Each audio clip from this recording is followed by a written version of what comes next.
a young Korean superstar who rose to fame early, was kidnapped at the height of her career, brutally subjected to repeated assaults, forcibly had her uterus removed, and was then thrown into prison. There, completely naked, she was locked up with male inmates for 5 days. And the reason she suffered such cruelty was simply because she had become the mistress of a powerful figure.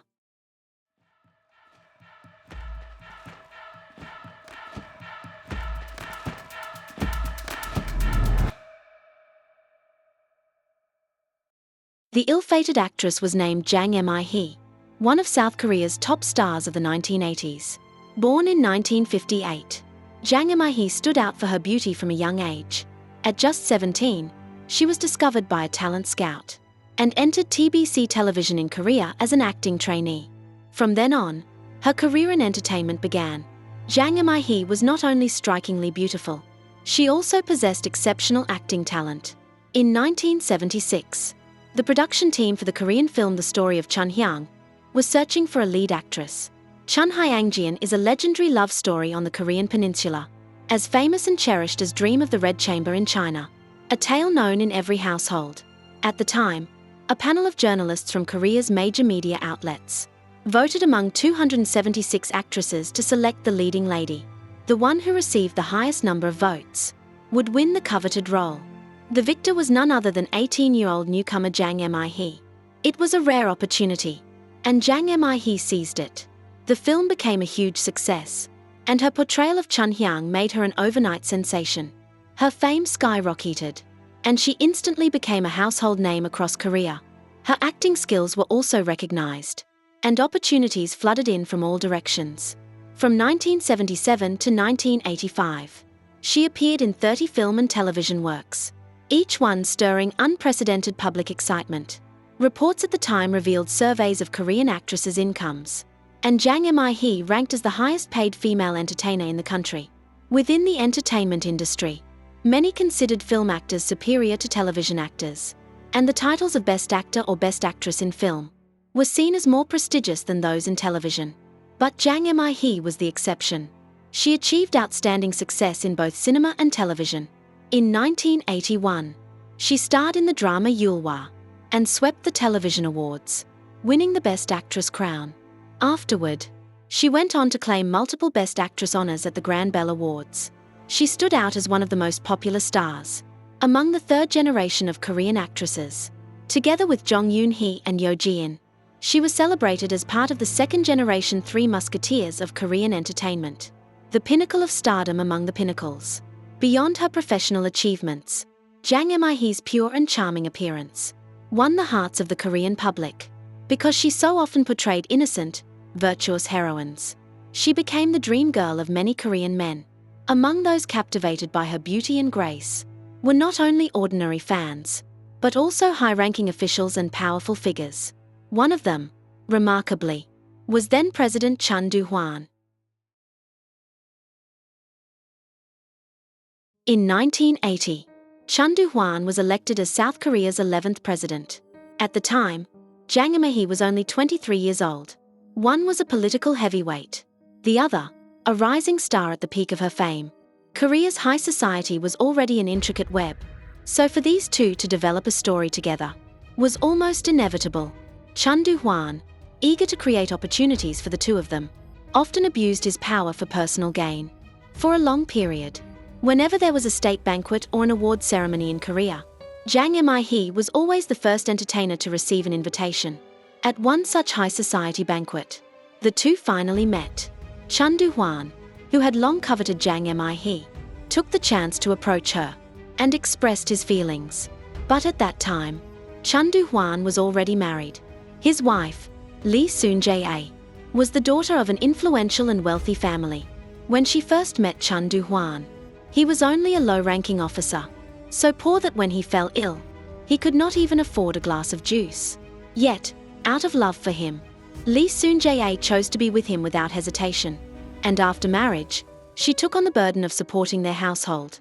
When she learned that Chun Doo-hwan aspired to enter politics, Lee Soon-jae used her family's influence to pave the way for him.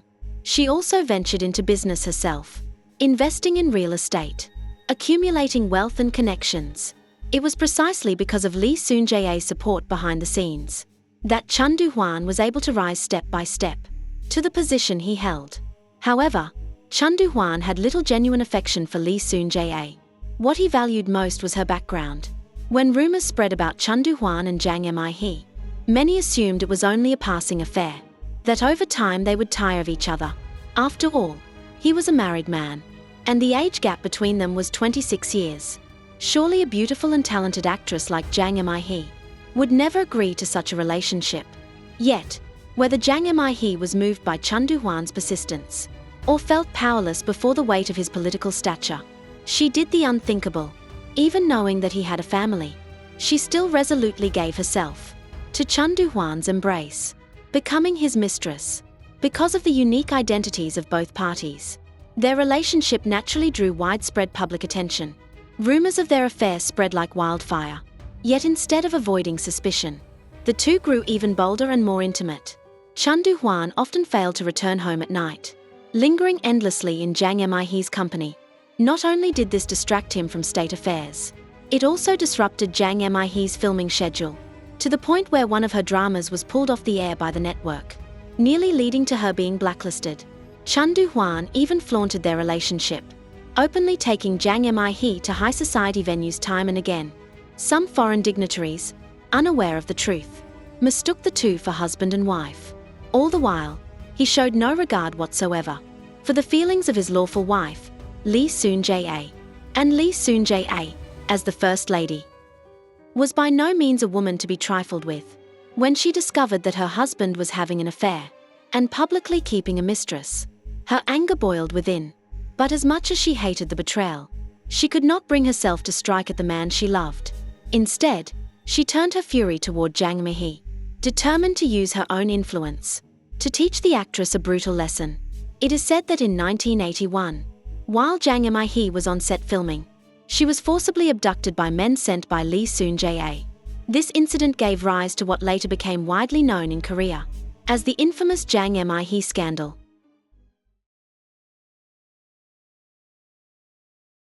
November 1981. At the set of the television drama The Road, Jang Mi-hee was in the middle of filming, when suddenly a group of men dressed in black stormed in, intent on taking her away.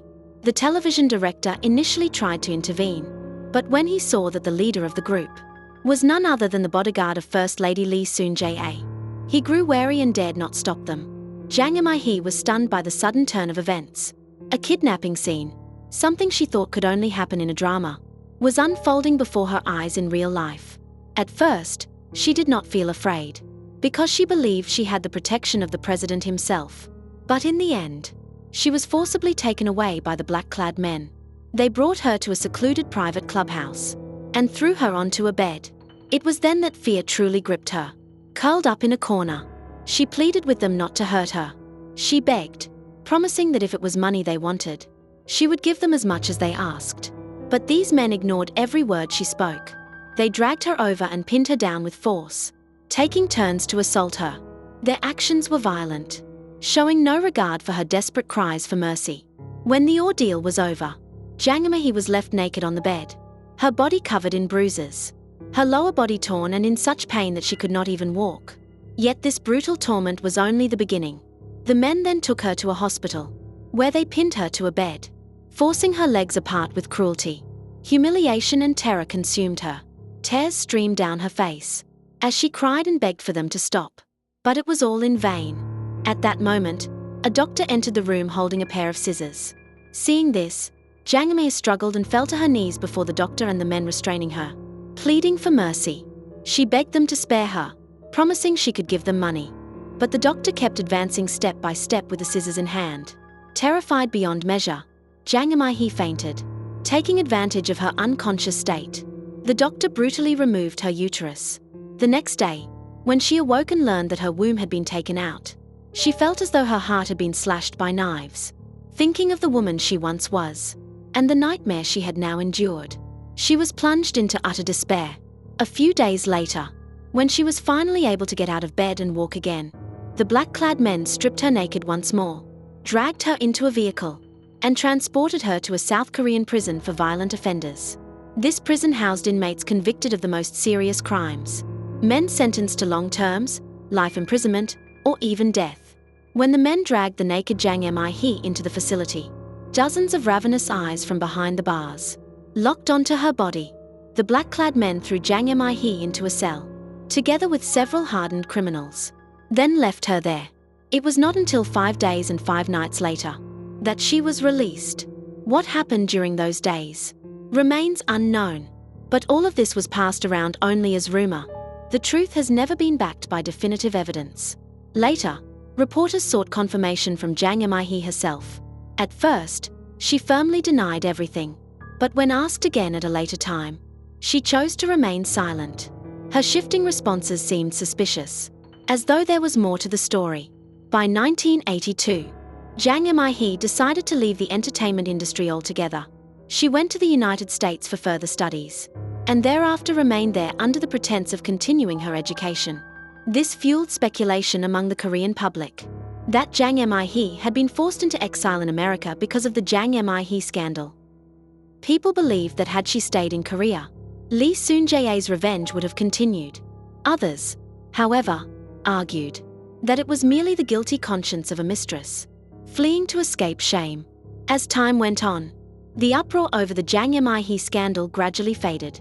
But 7 years later, the release of a certain film suddenly revived public debate and pushed the scandal back into the spotlight.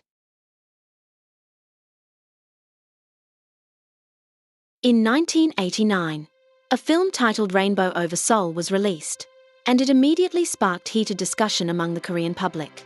The movie told the story of a young girl who dreamed of becoming a star and making a fortune. With the help of a powerful figure, she rose to fame and glory. But in the process, she also became that man's plaything, suffered endless torment, and ultimately lost her sanity, stripped even of her own memories. Because the storyline bore striking similarities to the real-life scandal between Jang Mi-hee and Chun Doo-hwan, many viewers, after watching the film, drew connections to Jang Mi-hee herself, believing that the heroine was modeled after her. Public attention once again turned toward Jang Mi-hee, and rumors about her surged back into the spotlight. Director Kim Ho-seon, who helmed the film, also gained immense recognition as a result. At that time, however, Jang Mi-hee was still living alone in the United States. It wasn't until 2004 that she finally returned to the Korean entertainment industry. Although her fame was far from what it once had been, and she could only take on supporting roles in films, her strong talent and relentless perseverance gradually helped her regain recognition. 4 years later, she even won the KBS Drama Awards Popular Actress Prize, a long-awaited reward for her efforts. Although rumors and whispers continued to surround her, the level of outside scrutiny was no longer as intense as before. Her life, at last, began to slowly return to a sense of normalcy. Perhaps it was the traumas of her youth that left Jang Mi-hee disillusioned with marriage and love, even though she later had many admirers. Among them was her former true love, the wealthy businessman Shin Kae-soo, who was 19 years her senior. In their younger days, Jang Mi-hee and Shin Kae-soo were deeply in love. They were even engaged to be married. But when Shin Kae-soo's company fell into crisis, he chose to end the relationship, not wanting to drag Jang Mi-hee down with him. After that, neither of them sought another partner. Years later, Shin Kae-soo rebuilt his fortune and reunited with Jang Mi-hee. He wished to rekindle their love, but Jang Mi-hee refused. She was no longer the same young woman she once was. She did not want to taint the beauty of their past, and preferred to keep that memory preserved in her heart. Today, in her 60s, Jang Mi-hee remains active in the film and television industry. Though she never married and had no children, she has built a fulfilling and content life for herself. While Jang Mi-hee was able to find a new beginning, her former lover Chun Doo-hwan's fate was the complete opposite. After the scandal involving Jang Mi-hee was exposed, many questioned Chun Doo-hwan about it, but he always acted as though he knew nothing, refusing to give any answers. This was in stark contrast to the intimacy he once shared with Jang Mi-hee. When it came down to choosing between a beautiful woman and his career, he was very clear about what he wanted. To him, Jang Mi-hee was just one chapter. There would always be another. After their separation, Chun Doo-hwan's life unraveled with one downfall after another. In 1996, he was convicted of rebellion and slush fund charges, initially sentenced to death, then commuted to life imprisonment, and ordered to pay fines of over 100 billion won. The following year, he was pardoned by then-President Kim Young-sam. Many thought he would reform, but he showed no remorse. After prison, he continued to live extravagantly, even attempting to re-enter politics. In the end, he was stripped of the right to be buried in the National Cemetery. When the government pursued the fines he owed, Chun Doo-hwan claimed he had less than 300,000 won to his name. Yet he and his wife were frequently seen traveling abroad, undergoing cosmetic surgery together, hosting lavish birthday banquets every year, and even attending his granddaughter's luxurious wedding. Such hypocrisy sparked public outrage. In 2013, the South Korean courts extended the statute of limitations for recovering his fines from 3 years to 10. Later, he was summoned back to court over unresolved crimes from his past and was sentenced to 8 months in prison, suspended for 2 years. Finally, in 2021, former President Chun Doo-hwan passed away. With his death, the rumors and controversies surrounding Jang Mi-hee were finally laid to rest. So, what are your thoughts on the scandals and controversies that shadowed Korea's former screen goddess, Jang Mi-hee? Feel free to share your opinions in the comments below. That's all for now. If you enjoyed this case, don't forget to like and subscribe. Follow Case Diaries, there are plenty more cases coming your way. Got thoughts on today's story? Drop them in the comments below. I'd love to hear what you think. See you in the next one.